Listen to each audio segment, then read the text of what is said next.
What up, you guys? How you doing? I am totally over the moon after that last race at Hangtown on Saturday afternoon or Saturday afternoon, Saturday morning where I live in Hawaii. But anyway, oh my gosh, that was an unbelievable race and certainly sent me back in time, back to the days of James Stewart on that 125. Now I'm just going to cover the 450 class today, but before I do that, guys, I can't stress this enough. Please subscribe, because if you think I'm worth listening to, I appreciate it. Or if you just want to see some more of my games, I will have a press your luck game up this week again, maybe two if things go right, but we'll see what happens. So anyway, guys, subscribe. Let's get into this.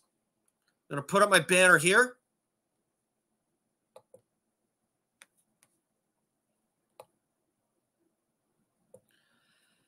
As you can see, Hangtown recap, 450 class. Jett Lawrence's first loss, Chase Sexton, was insane.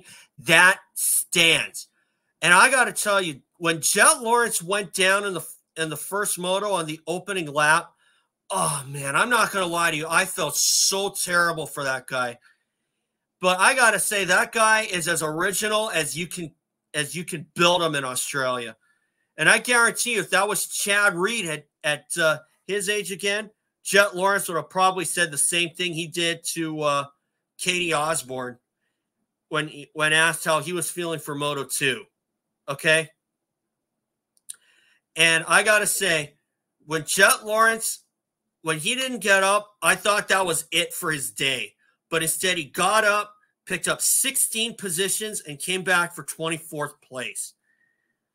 And I got to say, Chase Sexton did what I had expected him to do, because if anybody was going to challenge Jett Lawrence, I knew it was going to be Chase Sexton. But something told me last year that Sexton wasn't very comfortable on the Honda, even though he won the 450 Supercross title after Eli Tomac's Achilles blew up on him.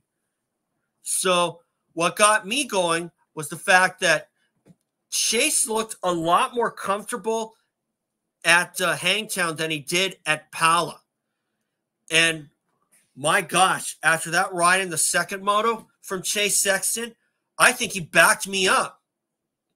That was an incredible ride after sliding out after like the second or third turn, and to come back from 40th to 1st had me thinking back to Budds Creek 2003 when James Stewart was on that 125 Kawasaki and he crashed just before the first turn at Budds Creek in the second moto and put on an amazing ride coming from last to first. And I got to say, I cannot think of anybody else who came from last to first in a moto, let alone winning the overall. Carmichael couldn't do it. Chad Reed certainly couldn't do it. Ryan Villapoto didn't do it.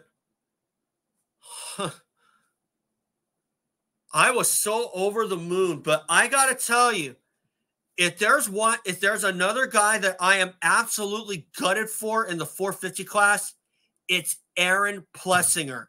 And I hope that Aaron Plessinger did not lose any sleep after that, because he was leading the 450 second moto, and then Chase Sexton comes from down in turn number 3 to beating Aaron Plessinger and passing him with 3 turns remaining. I got to say, Sexton really proves me wrong, because I thought that once he got up to around 4th place, I thought that he was going to be content there and just take the overall and just kind of let Plessinger have the moto win. But no, Chase Sexton put on an unbelievable ride to come back and take the 1-1 sweep.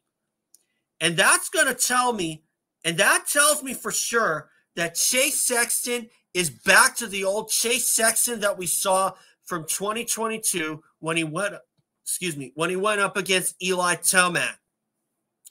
And unfortunately for Sexton, Tomac came out on top.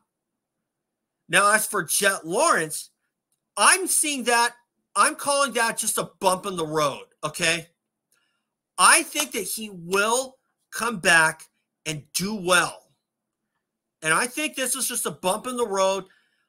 But I'm not going to lie to you. When Jett Lawrence came back for the second moto, something in the back of my mind was telling me that he was going to do what Christophe Pourcel did at Unadilla 2010 when he crashed out of the first 250 moto while leading and came back to win the second moto over Trey Canard.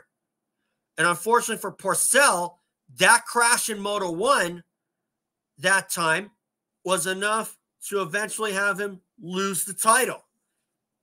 Because it looked to me like at times back then, Pourcel was not riding like the Christophe Pourcel we knew from 2009. What I saw from Chase Sexton at least was the Chase Sexton that I was looking for last year. Unfortunately, he had to miss some races due to mononucleosis. And while Chase had some great rides, it wasn't the outstanding rides that we saw from 2022 when he was battling with Eli Tomac himself. And now Tomac and Webb are on the sidelines. And I got to say, that looked like a ride that's probably going to prompt them to come back a lot sooner than they probably should. Because really, I thought that up until Tomac and Webb had announced their thumb injuries, I thought this was going to be the season where Jett Lawrence was going to have his lunch handed to him repeatedly. But no, he didn't get his lunch handed to him yet, as far as I'm concerned. Okay? Yes, he crashed in the first moto, but I think that he was getting way too cocky and he did something that he shouldn't have. I mean, look at what happened to Jeremy McGrath at Millville 96 when he had said, I thought I was invincible and tried something I shouldn't have. When McGrath went for that crazy table-to-table rhythm and busted a knee. And then eventually, that would lead to him losing the title after he pulled out of the second moto at Washougal. And Jeremy McGrath even says himself that that's one of the biggest regrets to this day. And that's why I bring that up.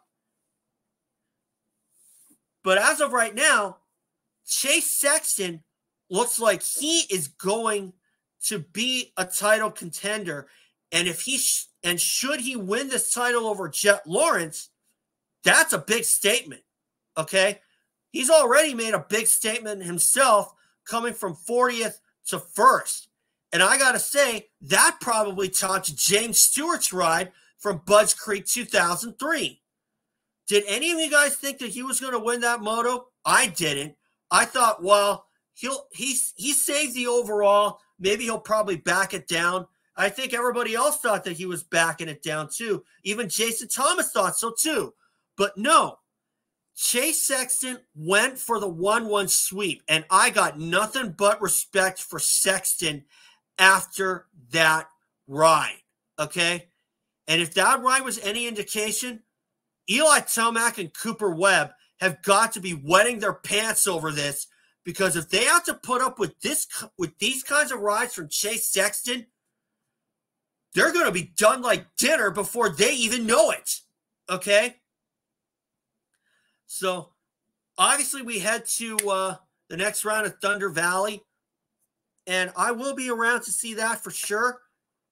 But like I said, I thought that was a great ride from Sexton. I hope that Aaron Plessinger doesn't lose any sleep, and I think that this was just a bump in the road for Jett Lawrence. And while I got nothing but respect for Jett going for that downhill triple, trying to do it on the first lap was maybe not the best way to show it, because was that ego? Yeah, I think it was.